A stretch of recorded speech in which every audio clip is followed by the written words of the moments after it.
नमस्कार दोस्तों, मैं हूं प्रदीप और आज की इस वीडियो में हम बात करेंगे एक ग्रामर बेस्ड क्वेश्चन के बारे में। और क्वेश्चन आप देख सकते हैं आपकी स्क्रीन पर।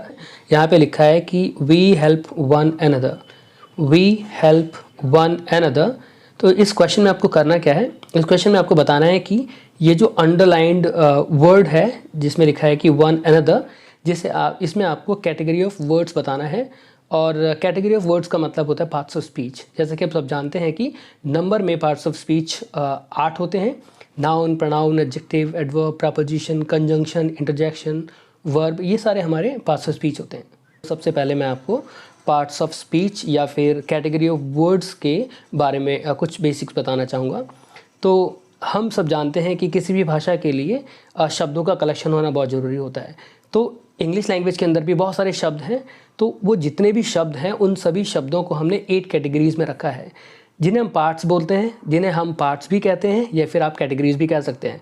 तो जो हमारे पास 8 पार्ट्स हैं, उन्हीं पार्ट्स को हम 8 पार्ट्स ऑफ स्पीच कहते हैं। अब ये जो हमारा सवाल है, सवाल कुछ इस तरीके से है कि ये जो हमारा वन अनदर है, आपको ये बताना है कि ये जो वन अनदर है, ये जो 8 पार्ट्स ऑफ स्पीच हैं, इनमें से किस कैटेगरी में फॉल होता है, यानी कि इनमें से किस कैटेगरी से ये शब्द बिलोंग करता है।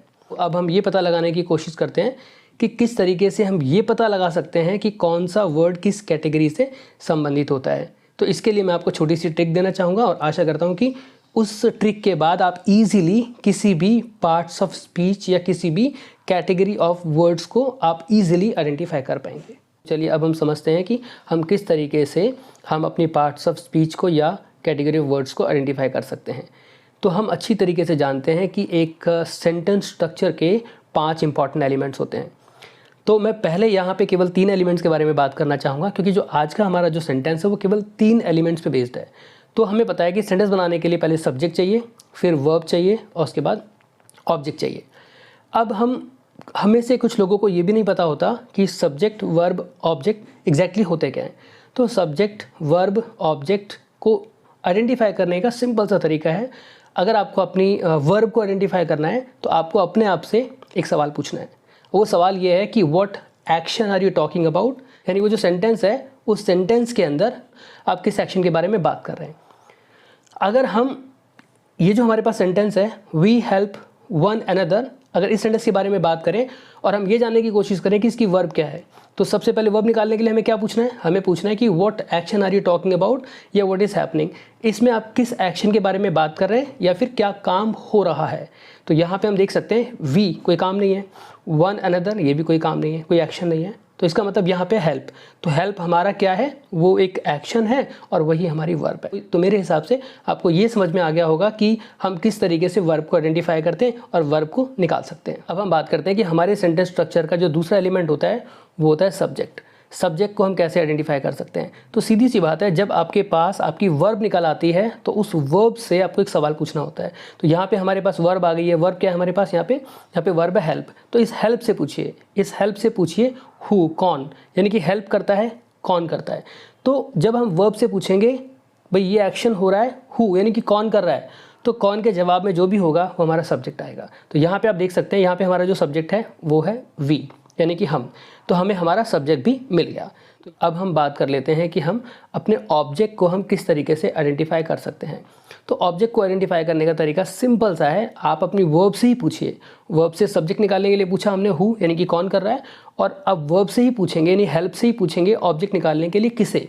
तो हमने पूछा मदद करना यानी कि हेल्प करना, हुम, हुम मतलब किसे करना, तो उसमें आंसर आ गया वन अनदर, यानी कि एक दूसरे को। तो इसका मतलब हमारा जो ऑब्जेक्ट है वो है वन अनदर। अब सवाल ये आता है कि हमें सब्जेक्ट, वर्ब, ऑब्जेक्ट को आइडेंटिफाई नहीं करना था, हमें तो पार्ट्स ऑफ स्पीच या कैटेगरी ऑफ वर्ड्स को आइडेंटिफाई करना था। हमने तो केवल सब्जेक्ट, वर्ब, ऑब्जेक्ट को आइडेंटिफाई किया। इसके बाद आपको पार्ट्स ऑफ स्पीच को आइडेंटिफाई करना बहुत ईजी हो जाएगा। सिंपल सा तरीका, आपका जो वर्ब होता है वर्ब के अंदर वर्ब ही आता है, ठीक है, ये बात याद रखिएगा। वर्ब के अंदर वर्ब की कैटेगरी आती है। तो यहाँ हमारा हेल्प है वो किस कैटेगरी से बिलोंग करता है, तो जो हेल्प है वो हेल्प वर्ब कैटेगरी से बिलोंग करता है। अब हम बात करते हैं सब्जेक्ट। सब्जेक्ट के अंदर याद रखना कि सब्जेक्ट के अंदर केवल 2 ही कैटेगरी आती है, या तो नाउन या प्रोनाउन। सब्जेक्ट के अंदर केवल 2 ही कैटेगरी आती है, या तो नाम या फिर सर्वनाम, नाउन या प्रोनाउन। अब ये देखिए जो वी लिखा है यहाँ पे, वी किसी का नाम है। नाउन का मतलब क्या होता है? किसी का नाम। तो क्या वी किसी का नाम है? तो वी किसी का नाम नहीं है, इसका मतलब ये नाउन तो नहीं है, इसका मतलब ये प्रोनाउन है। तो सीधी सी बात है कि ये जो हमारा सब्जेक्ट है ये वी है, और सब्जेक्ट में हमेशा नाउन या प्रोनाउन के अलावा कुछ और हो ही नहीं सकता। तो ये नाउन तो नहीं है, इसका मतलब ये हमारा प्रोनाउन है। आगे बढ़ते हैं, अब ऑब्जेक्ट में आते हैं। ऑब्जेक्ट के अंदर भी ये बात याद रखिएगा, ऑब्जेक्ट बनने का अधिकार भी केवल दो ही कैटेगरी को है, या नाउन या प्रोनाउन। क्या वन अनदर किसी का नाम है? नहीं, नाम तो नहीं है। अगर ये नाम नहीं है तो फिर क्या है? अगर ये नाम नहीं है तो फिर ये क्या है? इसका मतलब ये प्रोनाउन है, ये नाउन नहीं है, ये प्रोनाउन है। तो यहाँ पे देखिए ऑप्शन है, यहाँ पे नाउन, प्रोनाउन, एडजेक्टिव, एडवर्ब। तो यहाँ पे आप प्रोनाउन पे टिक कर दीजिए यहाँ पे, तो इसका आंसर होगा प्रोनाउन। तो आशा करता हूँ कि आपको ये वीडियो पसंद आई होगी, और अगर आपको ये वीडियो पसंद आई तो आप इसे लाइक करना ना भूलें, और जल्द ही मिलूंगा मैं एक और नई वीडियो के साथ। तब तक के लिए बाय बाय।